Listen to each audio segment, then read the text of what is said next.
আসসালামু আলাইকুম সুপ্রিয় দেশবাসী। ভারতীয় সংবাদ মাধ্যম ইকোনমিক্স টাইম বলেছে বাংলাদেশে সামরিক অভ্যুত্থান হয়েছে অথবা সামরিক অভ্যুত্থান হওয়ার পথে।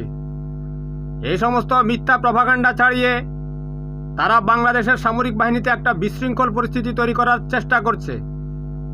কারণ তারা জানে এখন বাংলাদেশের মানুষ তার দেশপ্রেমে উদ্বুদ্ধ হয়ে যে কোনো পরিস্থিতি মোকাবিলা করতে সক্ষম।